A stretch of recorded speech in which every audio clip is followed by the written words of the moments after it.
to confess. Ça veut le temps pour confesser. To confess your healing. Tu confesses. Because your lips can build your life. Every morning when you wake up, Chaque matin quand tu te you réveilles, go to the mirror. tu vas vers. You need to stand firm in your faith, even when the situation is still the same. Because you will make the promise. Parce que celui qui a fait la promesse. It's faith. So you demonstrate faith. You cannot resist God. Remember, only faith makes God happy. God bless you. Bonjour, je suis le pasteur Jules, le pasteur de l'église de la foi agissante. Et aujourd'hui, j'aimerais partager avec vous la parole de Dieu. Comme je dis toujours dans plusieurs de mes vidéos, que l'homme ne vivra pas de pain seulement, mais de toute parole qui sort de la bouche de l'Éternel. C'est un grand privilège d'écouter la parole de Dieu. Parce qu'il y a des gens à ce moment même qui regrettent, qui sont en enfer et disent, si au moins j'avais écouté la parole de Dieu.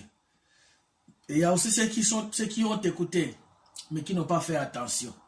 C'est une grâce d'écouter la parole de Dieu. C'est une faveur que Dieu nous fait. C'est une faveur que vous avez eue aujourd'hui de la part de Dieu, d'écouter sa parole. Je vais partager sur un thème intitulé « Le but principal ». Je sais que nous avons des buts dans nos vies.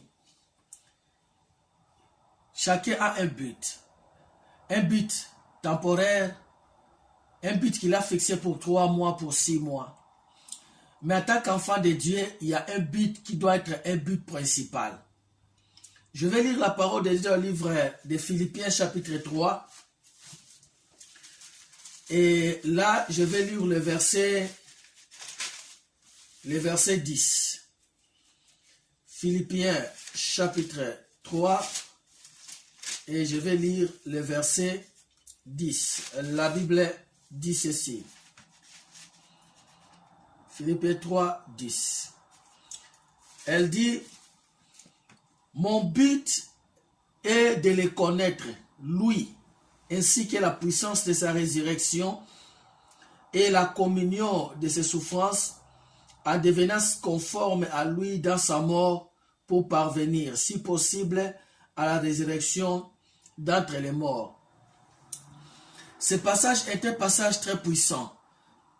C'est une déclaration que Paul a faite. Il a démontré dans son cœur le but de sa vie.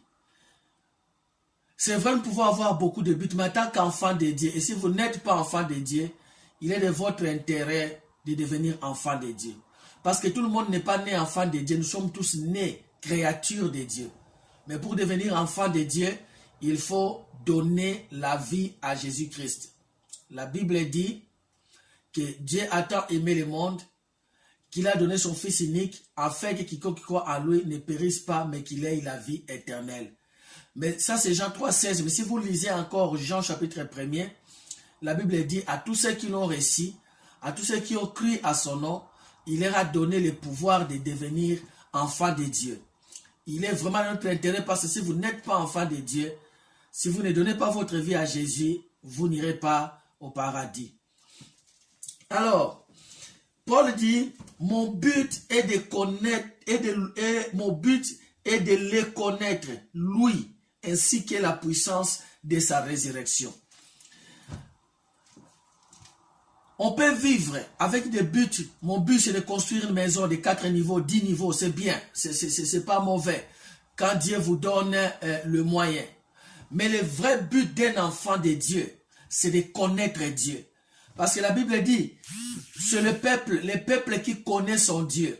Le peuple qui connaît son Dieu s'élèvera et agira avec fermeté. Il n'y a que le peuple qui connaît son Dieu. Parce que celui qui parlait ici, ce n'était pas un païen, c'est l'apôtre Paul. C'est-à-dire, c'est un enfant de Dieu, un serviteur de Dieu.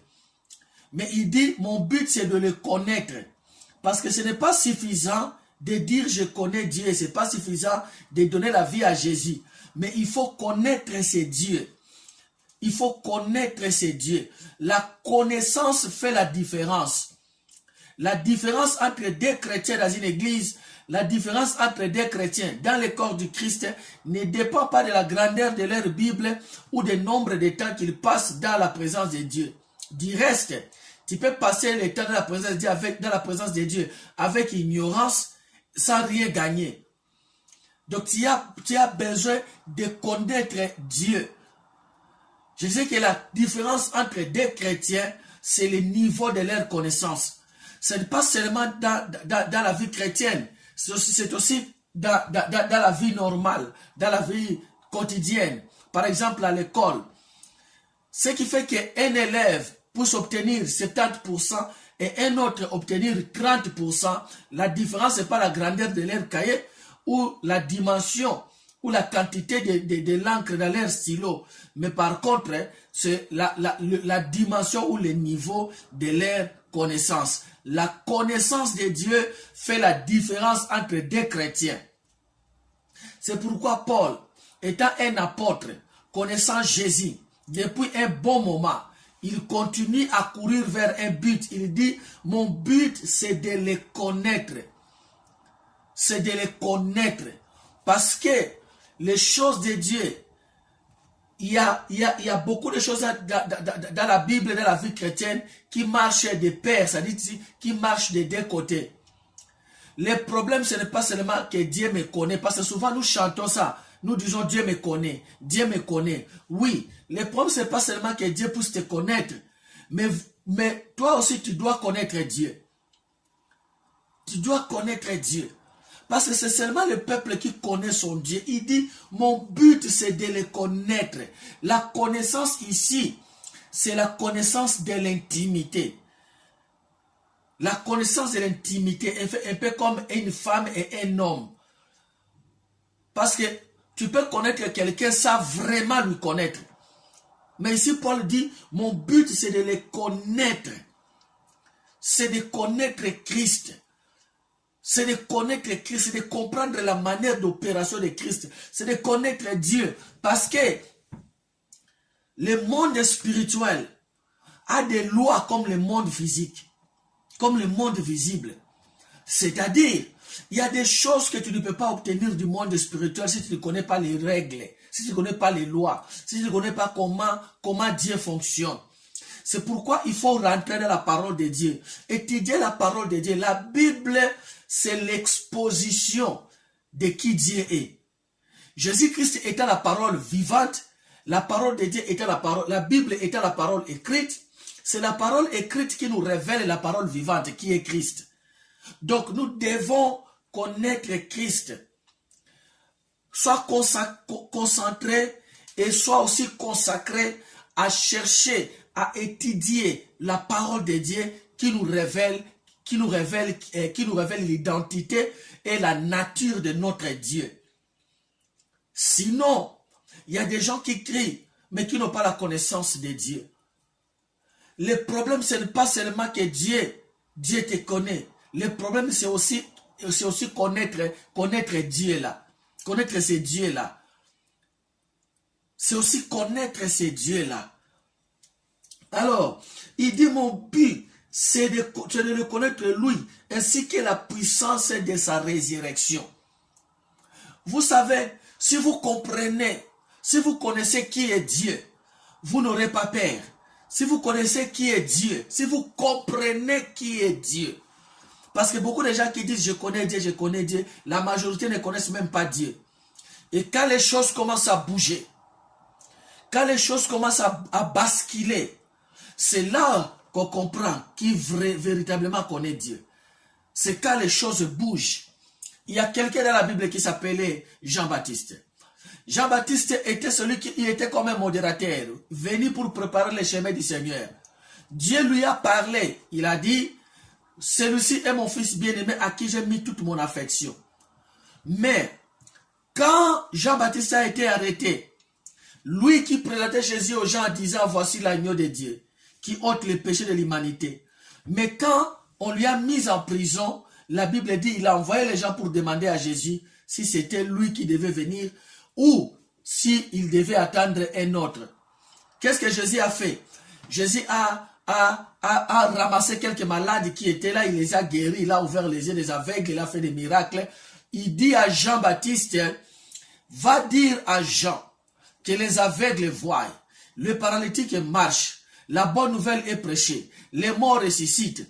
C'est-à-dire, va dire à Jean, je suis celui qui devait venir. Il ne faut pas aller chercher un autre. Rentrons dans notre prédication. Mon but est de les connaître. Bien-aimés, quel est votre but? Parce que parfois nous passons beaucoup de temps sans avoir le temps pour Dieu. Et cela, c'est pas seulement pour les chrétiens, c'est pas seulement pour les chrétiens ordinaires, même pour les serviteurs de Dieu. Parfois nous sommes trop occupés à faire les choses de Dieu sans être occupés à connaître d'abord ces dieux-là. Donc nous devons connaître ces dieux-là. Nous devons être engagés. C'est ça qui fait la différence. Quand le vent de la vie arrive, la dimension de votre connaissance fera que vous restiez debout. La Bible dit, l'esprit de l'homme lui soutient au moment de la maladie. C'est-à-dire quand votre esprit comprend qui est Dieu, c'est votre esprit qui fera que vous soyez fort au moment de la détresse. Il dit, mon but c'est de connaître Dieu. C'est de connaître comment il opère, comment il est, comment il fonctionne. C'est ça le but qui était dans la vie de Paul. Et regardez comment Paul a fini. La Bible dit, en fait, il y a au moins 80% du Nouveau Testament, de la révélation de Dieu dans le Nouveau Testament a été donné à Paul. Pourquoi? Parce que le niveau de votre consécration compte devant Dieu. Le niveau de votre consécration compte devant Dieu. Mon but, pendant que les autres pensaient, mon but c'est d'avoir 1 million de membres à l'église. Mon but c'est d'avoir 3-4 maisons. Mon but c'est bien. Mais il y a un but principal. C'est d'abord connaître Dieu. Vous risquez de servir celui que vous ne connaissez pas. Jésus a dit cela à la femme samaritaine. Il dit, vous invoquez celui que vous ne connaissez pas. Parce que le problème, ce n'est pas seulement invoquer Dieu, mais c'est de connaître ce Dieu-là. Connaître ce Dieu-là. Il dit, mon but, c'est de le connaître, lui, ainsi que la puissance de sa résurrection. Ici, bien aimé, c'est très important. Comprendre la puissance qui a ressuscité Jésus d'entre la mort. La Bible dit, dans le livre de Romains, si l'esprit de celui qui a ressuscité Christ habite en vous, cet esprit-là, il fera revivre vos corps mortels. La résurrection de Jésus-Christ, ce n'était pas comme la résurrection de Lazare. La résurrection de Jésus-Christ n'était pas comme la résurrection de Tabitha. Ce n'était pas aussi comme la résurrection du fils de la veuve de Naïn, moins encore comme la résurrection de la fille de Jairus. La résurrection de Jésus-Christ était une résurrection différente, très puissante pour deux raisons. La première raison, Jésus-Christ était Dieu dans la chair. Les diables savaient que s'il arrivait à retenir Jésus en enfer, pour votre information, la Bible dit que quand Jésus est mort, il est allé en enfer, prisonnier, parce qu'il a pris la place des hommes. Les premiers Adam étaient bloqués par les diables. La Bible dit que le premier Adam était un être vivant. Mais le deuxième Adam, Jésus-Christ, était un esprit vivifiant. Le premier Adam était un homme venu de la terre. Mais le deuxième Adam, Jésus, est le Seigneur du ciel. Le premier Adam était un être vivant. Le deuxième Adam était un esprit vivifiant. Dieu a donné toutes les responsabilités de la terre à Adam. Et le diable a parvenu, ou le diable est parvenu à lui arracher cela, à tromper Adam. Imaginez maintenant que si le diable arrivait à bloquer le deuxième Adam. Donc, parmi tous ceux qui sont allés en enfer, en provenant de la terre, parmi tous les humains qui sont allés en enfer, Jésus-Christ représentait un gros lot. C'est-à-dire, c'était une grande opportunité pour le diable. Le plan de Dieu sur Adam était que Adam domine le monde. Le plan de Jésus, le plan de Dieu sur Jésus, c'était pour qu'il domine dans les cieux et sur la terre. Ce que le diable a fait à Adam, ça a paralysé la terre. Mais s'il arrivait à faire ça à Jésus, à qui Dieu avait l'intention, avait déjà versé sur lui la domination du pouvoir dans les cieux et sur la terre. Après sa résurrection, il a dit, tout pouvoir m'a été donné dans les cieux et sur la terre. Allez partout dans le monde parce que je contrôle partout. Les diables savaient que si je bloquais cet homme ici, si j'annulais sa résurrection et qu'il ne ressuscite pas, un grand plan de Dieu allait être mis en débandade. Mais, gloire soit rendue à Dieu. La Bible dit, il faut comprendre la puissance qu'il a ressuscité. Jésus est mort. Il n'a pas été embaumé. Il a fait 3 jours dans la tombe. Et vous savez, quand quelqu'un n'est pas embaumé, même s'il est embaumé, dès qu'il passe 3 jours dans les régions souterraines, c'est-à-dire dans la terre, avec la chaleur, les corps commencent à pitefrater, c'est-à-dire à pourrir. Donc, Jésus n'était pas embaumé. À part le fait que Jésus n'était pas embaumé, il était tabassé, déclassé. Les gens ne comprennent pas. Les gens ne comprennent pas combien Jésus était frappé. Ésaïe dit ceci. Il a été frappé jusqu'à être méconnaissable. C'est-à-dire que son visage était déclassé. Donc, son visage était déclassé. Et à part ça, quand il est mort sur la croix, un soldat est venu avec une lance. Il a percé son côté. Et la Bible dit, l'eau et le sang est sorti. C'est-à-dire, l'eau est sortie de Jésus. Le sang est sorti de Jésus. C'était la seule explication, c'est-à-dire son cœur était touché par la lance. Son cœur était touché par la lance.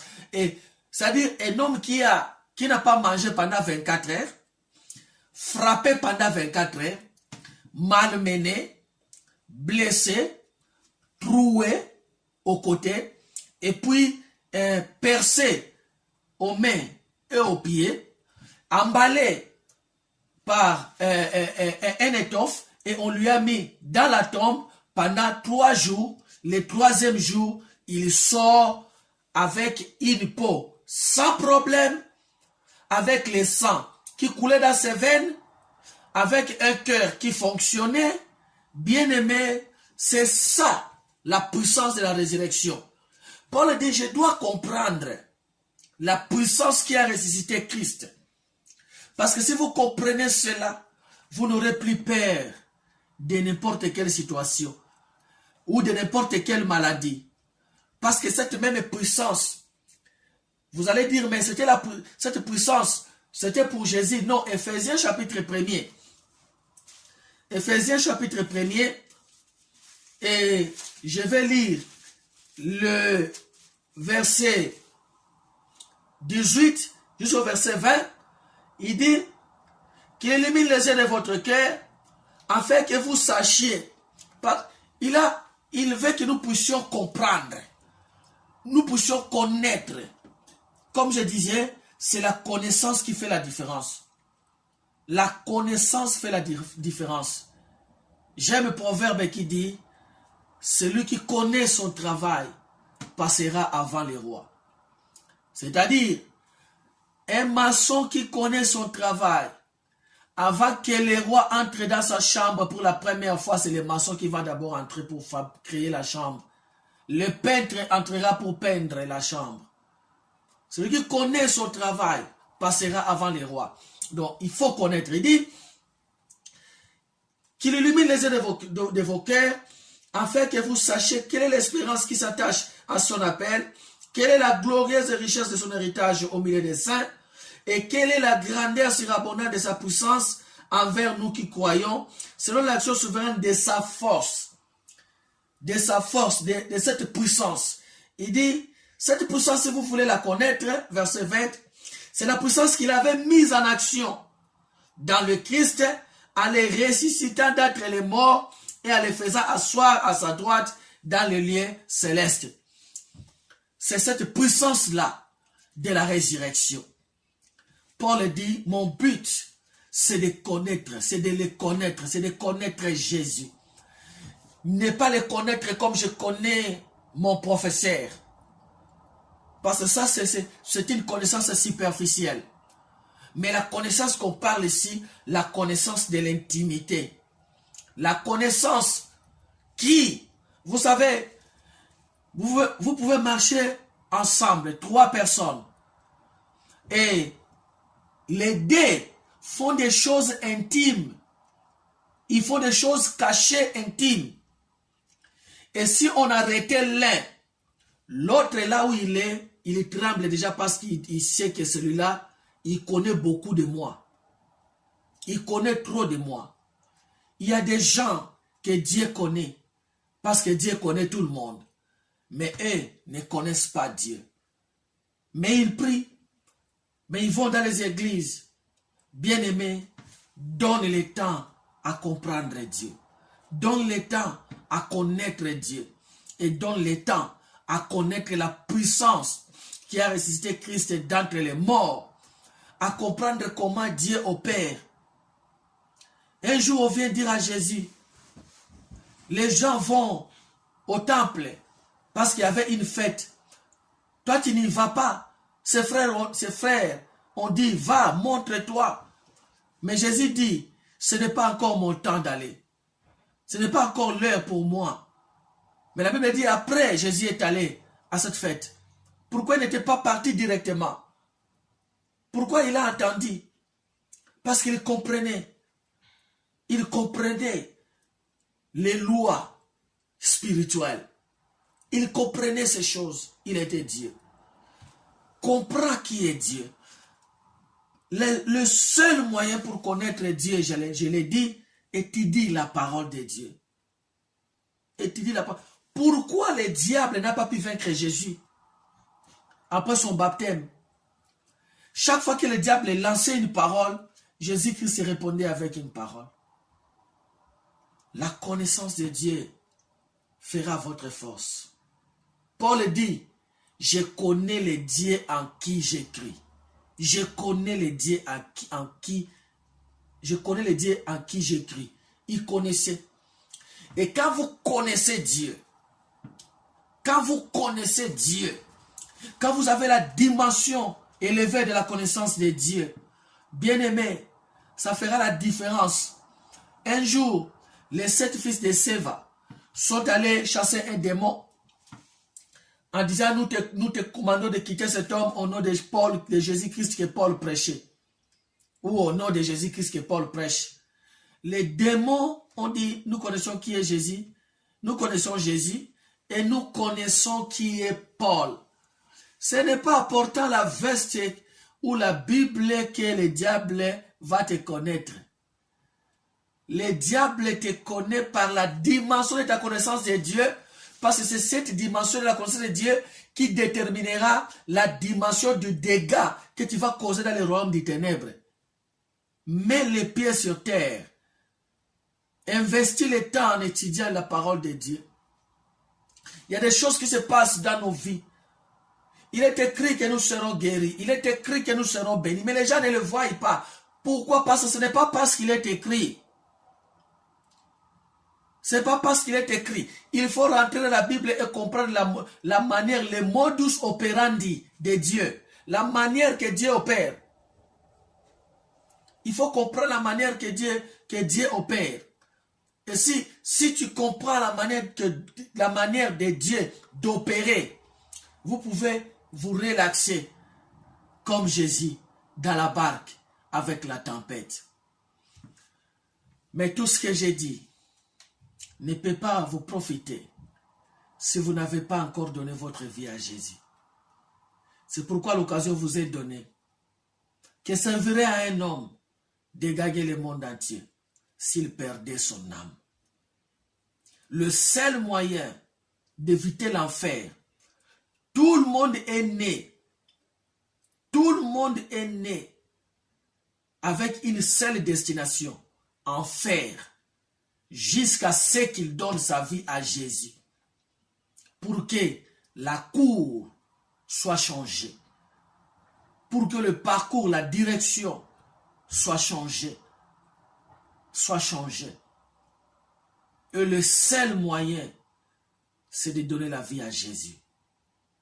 Et si vous voulez donner votre vie à Jésus, Romains chapitre 10, verset 9, la Bible dit, si vous croyez de tous vos cœurs, si vous confessez de votre bouche le Seigneur Jésus, et vous croyez dans votre cœur que Dieu l'a ressuscité d'entre les morts, vous serez sauvés. Invitez Jésus dans votre vie. Apocalypse chapitre 3, verset 20 dit ceci. Voici, je me tiens à la porte et je frappe. Jésus est poli, le diable est brutal, impoli, il n'attend rien.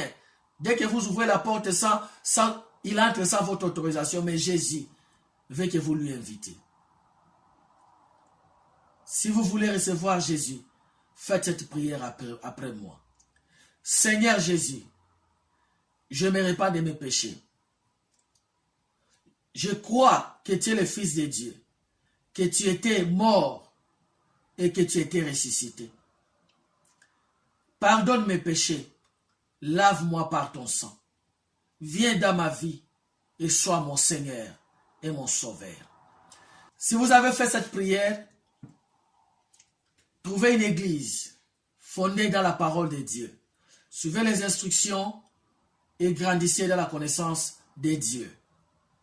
N'oubliez pas, il n'y a qu'une seule chose qui fait plaisir à Dieu. Sans la foi, on ne peut pas plaire à Dieu. Donc il n'y a que la foi qui fait plaisir à Dieu.